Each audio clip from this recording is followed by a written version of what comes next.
আসসালামু আলাইকুম শিক্ষার্থী বন্ধুরা, একপদী বীজগাণিতিক রাশির বর্গ নির্ণয় নিয়ে কথা বলবো। শিক্ষার্থী বন্ধুরা, কোন রাশিগুলোকে আসলে আমরা একপদী বীজগাণিতিক রাশি বলছি একটু দেখো। এ একটি একপদী বীজগাণিতিক রাশি। কেন আমরা একে একপদী বীজগাণিতিক রাশি বলছি? এই বীজগাণিতিক রাশিতে একটি মাত্র পদ আছে, এই জন্য এটাকে আমরা একপদী বীজগাণিতিক রাশি বলছি। শিক্ষার্থী বন্ধুরা, আমি যদি আরেকটি বীজগাণিতিক রাশি লিখি, যেমন a প্লাস বি, এটি কিন্তু একটি একপদী বীজগাণিতিক রাশি না, এটি একটি দ্বিপদী বীজগাণিতিক রাশি। কেন এটিকে আমি দ্বিপদী বীজগাণিতিক রাশি বলছি? এখানে দুটি পদ আছে, a একটি পদ, বি একটি পদ। এই দুটি পদ এই প্লাস চিহ্ন দ্বারা কিন্তু এখানে যুক্ত আছে। তার মানে কি, এই রাশিতে দুটি পদ আছে, অতএব আমরা এই রাশিটিকে কি বলতে পারি? দ্বিপদী বীজগাণিতিক রাশি। শিক্ষার্থী বন্ধুরা, আমি আরেকটি বীজগাণিতিক রাশি দেখাচ্ছি, a plus B plus C. এই বীজগাণিতিক রাশিটিকে আমরা ত্রিপদী বীজগাণিতিক রাশি বলছি। কেন আমরা এটাকে ত্রিপদী বীজগাণিতিক রাশি বলছি? এখানে কিন্তু তিনটি পদ আছে, a একটি পদ, বি একটি পদ, সি একটি পদ। এখানে a, বি এবং সি এই তিনটি পদ প্লাস চিহ্ন দ্বারা কি যুক্ত আছে। শিক্ষার্থী বন্ধুরা, তাহলে এই রাশিতে তিনটি পদ আছে, এজন্য আমরা এই রাশিটিকে কি ত্রিপদী বীজগাণিতিক রাশি বলছি। এই রাশিতে দুটি পদ আছে, এজন্য এটিকে আমরা কি বলছি? দ্বিপদী বীজগাণিতিক রাশি। শিক্ষার্থী বন্ধুরা, কিন্তু এই রাশিতে একটি মাত্র পদ আছে, অতএব এই রাশিটিকে আমরা একপদী বীজগাণিতিক রাশি বলছি। শিক্ষার্থী বন্ধুরা, আজকে আমি এই একপদী বীজগাণিতিক রাশির বর্গ আমরা কিভাবে বের করতে পারি সেটি নিয়ে কথা বলবো। শিক্ষার্থী বন্ধুরা, মনে করি এক্স একটি একপদী বীজগাণিতিক রাশি, তাহলে এক্স এর বর্গ আমি কি লিখব? এক্স এর বর্গ আমি লিখব এক্স লিখে তার উপর এই 2 পাওয়ার দেব। শিক্ষার্থী বন্ধুরা, আমি আবারও বলছি যে এক্স একটি একপদী বীজগাণিতিক রাশি, এক্স এর বর্গ আমি কি লিখতে পারি? এক্স এর বর্গ আমি কিভাবে লিখব? এক্স লিখে তার উপর 2 পাওয়ার দেব, এবং এটাকে পড়া হয় এক্স স্কোয়ার। কি পড়া হয়? X square. তাহলে এক্স এর বর্গ হলো এক্স স্কোয়ার। এক্স স্কোয়ার কিভাবে লিখি? যে এই এক্স লিখে তার উপর 2 পাওয়ার দিতে হয়। এই এখানে যে এক্স এর উপর 2 আমি লিখলাম, এই 2টাকে বলা হচ্ছে কি পাওয়ার বা সূচক। তাহলে কোন রাশির উপর যদি আমরা 2 পাওয়ার দেই বা সূচক 2 লিখি, তাহলে আমরা পাই কি ওই রাশিটির বর্গ। যেমন এখানে এক্স এর উপরে আমরা 2 পাওয়ার দিলাম, দিয়ে আমি কি পেলাম? এক্স স্কোয়ার পেলাম। তাহলে এই এক্স স্কোয়ারটি হলো কি এই এক্স এর বর্গ। শিক্ষার্থী বন্ধুরা, তো এক্স স্কোয়ারকে আমরা এক্স এর কি বলছি? বর্গ বলছি। তাহলে একটি রাশির বর্গ আমি কিভাবে লিখব? ওই রাশিটি লিখে ওই রাশিটির উপর কত পাওয়ার দেব? 2 পাওয়ার দেব। দিলেই আমরা যে নতুন রাশিটি পাবো, সেই নতুন রাশিটি হবে এই রাশিটির কি বর্গ। শিক্ষার্থী বন্ধুরা, আমি আরেকটি উদাহরণ দিচ্ছি, যেমন 3x। 3x একটি রাশি, এটি একপদী রাশি, একটি মাত্র পদ আছে। x এবং 3x এর মধ্যে পার্থক্য কি? পার্থক্য একটি জায়গায় আছে, যে এখানে x এর সহগ কিন্তু 1 ছিল। তো কোন রাশিতে কোন একটি পদের যদি সহগ 1 থাকে, সেটা কিন্তু আসলে আমরা লিখি না। কিন্তু যদি সহগটি 1 এর চেয়ে বড় হয় বা 1 এর চেয়ে ছোট হয়, তখন কিন্তু আমরা কি লিখি? আমরা সেই সহগটা লিখে দেই। শিক্ষার্থী বন্ধুরা, তাহলে এখানে এই রাশিতে এক্স এর সহগ আছে কি 3, এবং এই রাশিতে এক্স এর সহগ আছে কি 1, যেটা অদৃশ্য, যেটাকে আমরা এখানে দেখাইনি। শিক্ষার্থী বন্ধুরা, তাহলে এই 3x এর বর্গ আমি কিভাবে লিখব? 3x এর বর্গ লিখতে গেলে 3x আমি লিখব, লিখে এটাকে প্রথম বন্ধনীর মধ্যে আমি নেব,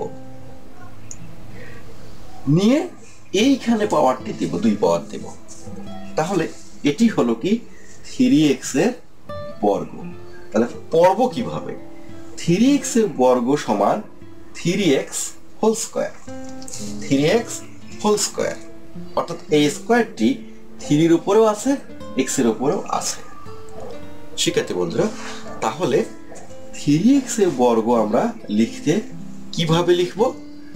3x লিখে সেটাকে ব্র্যাকেটের মধ্যে নিয়ে তারপর আমরা এই স্কয়ার চিহ্নটি বা পাওয়ার আমরা 2 দিয়ে দেব। তাহলে আমরা যে রাশিটি পেলাম সেটি হলো কি এই 3x এর বর্গ। শিক্ষার্থী বন্ধুরা, আমরা জানি যে একটি রাশির বর্গ কিভাবে পাই। কোন একটি রাশিকে ওই রাশিটি দ্বারা যদি আমরা একবার গুণ করি তাহলে কিন্তু ওই রাশিটির আমরা বর্গ পাই। যেমন x, এই x একটি রাশি, x কে যদি আমরা x দ্বারা একবার গুণ করি তাহলে কিন্তু এই x স্কয়ার পাই, অর্থাৎ এই x এর বর্গ আমরা পেলাম। এ একটি বীজগাণিতিক রাশি, এর বর্গ আমরা কিভাবে পাবো? এ কে এ দ্বারা একবার গুণ করব, একবার গুণ করলে কিন্তু আমরা পাবো কি এ স্কয়ার। অনুরূপ 3x একটি বীজগাণিতিক রাশি, এই 3x কে 3x দ্বারা যদি আমরা গুণ করি একবার তাহলে কিন্তু আমরা এই রাশিটি পাবো, 3x এর বর্গ পাবো। শিক্ষার্থী বন্ধুরা, এবার আমি দেখবো এই যে 3x whole square, 3x whole square এটাকে আমরা বিশ্লেষণ করে কত দূর পর্যন্ত নিয়ে যেতে পারি, এটাকে আমরা সরলীকরণ করব। শিক্ষার্থী বন্ধুরা, 3x হোল স্কয়ার তার মানে হলো 3x কে 3x দ্বারা গুণ করা। শিক্ষার্থী বন্ধুরা, আমরা একটু অন্যভাবে যদি বলি, এখানে 3x হোল স্কয়ার, এখান থেকে আমরা বলতে পারি এই স্কয়ারটি 3 এর উপরেও আছে, x এর উপরেও আছে। 3 এর উপরে স্কয়ার মানে আমরা এটা কিভাবে লিখতে পারি? 3 লিখে তার উপর কি স্কয়ার ইনটু, আমরা জানি এখানে 3 এবং x কি ইনটু হিসাবে আছে, তাহলে ইনটু আমরা লিখে দেই, লিখে দিয়ে কি করব? এই স্কয়ারটি কিন্তু x এর উপরেও আছে, তাহলে আমরা এখানে x স্কয়ার লিখতে পারি। শিক্ষার্থী বন্ধুরা, এই 3 এর উপরে স্কয়ার মানে কি? 3 এর উপরে স্কয়ার মানে হলো এই 3 এর উপরে স্কয়ার মানে হলো 3 কে 3 দ্বারা গুণ, একবার গুণ, 3 কে 3 দ্বারা একবার গুণ। তাহলে 3 কে 3 দ্বারা একবার গুণ করলে আমরা পাবো কত? 9। তাহলে এই 3 স্কয়ার এটা সময় আমরা লিখতে পারি এখানে কি 9 ইনটু x স্কয়ার। শিক্ষার্থী বন্ধুরা, তাহলে এই 3x এর বর্গ আমরা কি পেলাম? 9x square. শিক্ষার্থী বন্ধুরা, এই 3x হোল স্কয়ার এটাকে আমরা এভাবে না লিখে সরাসরি কিন্তু আমরা এটা লিখতে পারতাম। কিভাবে সেটি? যেমন আমি সরাসরি যদি লিখতে চাই এভাবে লিখব, এভাবে চিন্তা করব যে 3x হোল স্কয়ার মানে হলো কি 3 এর উপর স্কয়ার, 3 এর উপর স্কয়ার মানে কি 3 কে 3 দ্বারা গুণ, 3 কে 3 দ্বারা গুণ, তাহলে 3 কে 3 দ্বারা গুণ করলে কি পাই? 9। আবার x এর উপর স্কয়ার মানে x স্কয়ার, তাহলে সরাসরি কিন্তু আমরা এটা লিখতে পারি। এই স্টেপটা আমরা না লিখলেও কি আমাদের সমস্যা নেই। শিক্ষার্থী বন্ধুরা, মনে করি 5c স্কয়ার, 5c স্কয়ার এটি একটি বীজগাণিতিক রাশি এবং একপদী বীজগাণিতিক রাশি। এই বীজগাণিতিক রাশিটির যদি আমি বর্গ নির্ণয় করতে চাই তাহলে কিভাবে বর্গ নির্ণয় করব? প্রথমে আমি 5c স্কয়ার লিখব, লিখে আমি কি করব? এটা ব্র্যাকেটের মধ্যে নিয়ে এই স্কয়ার দিয়ে দেব। শিক্ষার্থী বন্ধুরা, তাহলে এই 5c স্কয়ার এর বর্গ আমি কিভাবে লিখব? প্রথমে 5c স্কয়ার লিখব, লিখে যেটা ব্র্যাকেটের মধ্যে নিয়ে এখানে স্কয়ারটি দিয়ে দেব। তাহলে কি পেলাম? 5c square whole square. এখন 5c স্কয়ার হোল স্কয়ার তার মানে কি? তার মানে হলো এই স্কয়ারটি 5 এর উপরেও আছে, আবার c স্কয়ারের উপরেও আছে। তাহলে এই স্কয়ারটি 5 এর উপর আছে, তার মানে কি 5 ইনটু 5 সমান আমরা লিখতে পারি কি 25। তাহলে 5 এর উপর স্কয়ার আমরা সেটাকে লিখতে পারি কত? 25, 25। 5 এর উপর স্কয়ার সেটাকে আমরা কিভাবে লিখতে পারি? দেখেন 5 কে 5 দ্বারা একবার গুণ অবস্থায় আছে, তাই না? 5 এর উপর স্কয়ার মানে কি 5 কে 5 দ্বারা একবার গুণ করতে হবে। তাহলে 5 কে 5 দ্বারা একবার যদি আমরা গুণ করি তাহলে কত পাই? 25। তাহলে 25 মানে লিখলাম। আবার সি স্কয়ার তার উপর স্কয়ার, সি স্কয়ারের উপর আবার স্কয়ার, এখানে তো সি স্কয়ার তার উপর আবার কি আছে? এই হোল স্কয়ার। এই সির উপরে পাওয়ার 2, আবার এই সি স্কয়ারের উপরে পাওয়ার আবার কি 2, পাওয়ারের উপরে পাওয়ার বলা যেতে পারে। শিক্ষার্থী বন্ধুরা, এই অবস্থায় আমরা কি করতে পারি? এই অবস্থায় দেখো আমরা এই পাওয়ার দুটি কি করতে পারি? গুণ করে দিতে পারি। 2 আর 2, 2 আর 2 গুণ করলে কত পাই? 4। তাহলে সি স্কয়ার হোল স্কয়ার এটাকে আমরা C to the power 4, C to the power 4 এটা কিন্তু আমরা লিখতে পারি। কেন, কিভাবে লিখতে পারি? যে সি স্কয়ার হোল স্কয়ার এটা সমান আমরা জানি এখানে কি C square into C square, অর্থাৎ সি স্কয়ারকে সি স্কয়ার দ্বারা একবার কি গুণ করতে হবে। তো আমরা জানি যে কোনো একটি রাশির বর্গ বলতে আমরা কি বুঝি? যে ওই রাশিটিকে ওই রাশি দ্বারা একবার কি গুণ করতে হবে। গুণ করলে যে গুণফলটা পাবো সেটি হবে কি ওই রাশিটির বর্গ। তাহলে সি স্কয়ারের বর্গ হচ্ছে কি সি স্কয়ার হোল স্কয়ার। তার মানে কি এটা কি অবস্থায় আছে? যে সি স্কয়ারটিকে আমরা সি স্কয়ার দ্বারা একবার আমরা কি গুণ করতে পারি। তাহলে সি স্কয়ারকে সি স্কয়ার দ্বারা গুণ করলে কি পাওয়া যায়? C to the power 4। শিক্ষার্থী বন্ধুরা, তাহলে এই সি স্কয়ার হোল স্কয়ার এটা সমান আমরা লিখতে পারি কি C to the power 4। Finally আমরা আসলে কি পেলাম? যে 5c স্কয়ার তার যদি আমরা বর্গ বের করতে চাই তাহলে সে বর্গটা আমরা পাবো কি 25c two the power 4, 25c two the power 4। শিক্ষার্থী বন্ধুরা, আমি এরকম আরো একটি উদাহরণ দিয়ে দেখাচ্ছি। যেমন 6x কিউব, এই 6x কিউব এটার বর্গ আমি কিভাবে বের করব? 6x কিউব, তাহলে 6x কিউব আমি লিখবো, লিখে তার উপর কি দেব? স্কয়ার। এখন দেখো 6x কিউব হোল স্কয়ার তার মানে হলো এখান থেকে বোঝা যায় যে 6 এর উপর স্কয়ার আছে। 6 এর উপর স্কয়ার মানে কি? 6 এর উপর স্কয়ার মানে 6 কয়বার গুণ? 6 কে 6 দ্বারা একবার গুণ। তাহলে 6 কে 6 দ্বারা একবার গুণ করলে আমরা কত পাবো? 36। তাহলে 6 হোল স্কয়ার বা 6 স্কয়ার এটা সমান আমরা লিখতে পারি কি 36। আবার x কিউব হোল স্কয়ার, তার x কিউব হোল স্কয়ার এটাকে আমরা কিভাবে লিখতে পারি? এটাকে লিখতে পারি x লিখবো, লিখে এই পাওয়ার দুটো আমরা গুণ করে দেব। 3 দুগুণে কত? 6 বা 6। তাহলে x কিউব হোল স্কয়ার এটাকে আমরা লিখতে পারি কি x টু দি পাওয়ার 6, তাহলে x টু দি পাওয়ার 6।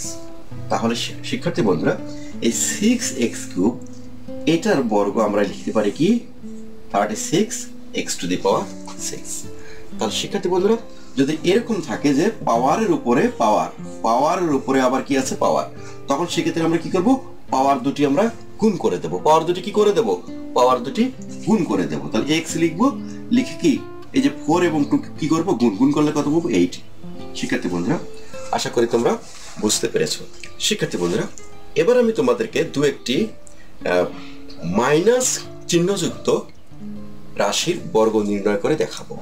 যেমন -2x, এই যে -2x এই রাশিটির আমরা আসলে বর্গ কিভাবে বের করব? শিক্ষার্থী বন্ধুরা, -2x এই রাশিটির বর্গ আমি এভাবে লিখবো। -2x লিখলাম, লিখে প্রথম বন্ধনীর মধ্যে নিয়ে তার উপর কি স্কয়ার দিয়ে দিলাম। তাহলে পড়বে এভাবে -2x হোল স্কয়ার। শিক্ষার্থী বন্ধুরা, এটার বিশ্লেষণটা আমি কিভাবে করব? এখানে তোমরা দেখো মাইনাস হোল স্কয়ার, তার মাইনাসের উপর 2 পাওয়ার, মাইনাসের উপর যদি 2 পাওয়ার থাকে সেক্ষেত্রে মাইনাসকে মাইনাস দ্বারা গুণ করতে হবে। তার মাইনাসকে মাইনাস দ্বারা যদি আমরা গুণ করি তাহলে কি পাই? মাইনাসে মাইনাসে কি পাই? প্লাস। শিক্ষার্থী বন্ধুরা, এখানে খেয়াল রাখতে হবে যে মাইনাস চিহ্নের উপর যদি জোড় পাওয়ার থাকে, জোড়, সেক্ষেত্রে সেটা হয়ে যাবে কি প্লাস। আবার মাইনাসের উপরে যদি বেজোড় পাওয়ার থাকে সেটা হয়ে যাবে কি মাইনাস। শিক্ষার্থী বন্ধুরা, তাহলে মাইনাসের উপরে এখানে 2 পাওয়ার তাহলে মাইনাসের উপর 2 পাওয়ার মানে কি মাইনাস, আর মাইনাস কি করতে হবে একবার গুণ করতে হবে, তাহলে মাইনাসে মাইনাসে গুণ করলে কি পাই আমরা প্লাস, তাহলে আমরা এখানে লিখবো প্লাস, কিন্তু প্লাস লেখার কোনো দরকার নেই শিক্ষার্থী বন্ধুরা। এইবার 2 এর উপরে স্কয়ার, 2 এর উপরে স্কয়ার মানে কি, 2 এর উপরে স্কয়ার মানে কি 2 × 2 অর্থাৎ 4, তাহলে একেবারে সেটা আমরা লিখি যে 2 এর উপরে স্কয়ার, তার মানে এখান থেকে আমরা পাই কি 4 শিক্ষার্থী বন্ধুরা। এবার x এর উপরে স্কয়ার, সেটাকে আমরা সরাসরি এভাবে লিখে দিতে পারি শিক্ষার্থী বন্ধুরা। তাহলে -2x এই যে রাশিটি, এটার বর্গ আমরা কি পেলাম 4x² শিক্ষার্থী বন্ধুরা। এভাবে আমরা মাইনাস চিহ্নযুক্ত কোন রাশির বর্গ বের করতে পারি শিক্ষার্থী বন্ধুরা। এবার আমি একটি একপদী ভগ্নাংশের বর্গ বের করে দেখাবো। মনে করো x/3, এটি একটি ভগ্নাংশ এবং এটি একপদী রাশি x/3। এই x/3 এর বর্গ আমি কিভাবে বের করব শিক্ষার্থী বন্ধুরা?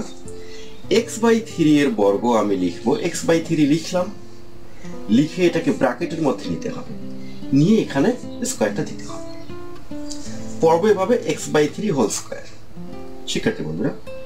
এবার দেখো এখানে এই স্কয়ারটি x এর উপরেও আছে 3 এর উপরেও আছে, তাহলে x এর উপরে স্কয়ার মানে কি x², আবার 3 এর উপরে স্কয়ার মানে কি 3 এর উপরে স্কয়ার মানে হলো এই 3 এর উপরে স্কয়ার মানে হলো 3 × 3, মানে 3 × 3 সমান আমরা লিখতে পারি কি 9, 3 এবং 3 গুণ করলে কি পাই 9, তাহলে 3² সমান আমরা লিখতে পারি কি 9, তাহলে এখানে 3 এর উপরে স্কয়ার, সেটা সমান আমরা এখানে লিখতে পারি কি 9 শিক্ষার্থী বন্ধুরা। তাহলে x/3 এই যে রাশিটি একটি একপদী রাশি এবং একটি ভগ্নাংশ, এটির বর্গ আমি কি পেলাম x²/9 x²/9 শিক্ষার্থী বন্ধুরা। আজ এ পর্যন্তই, সবাইকে ধন্যবাদ।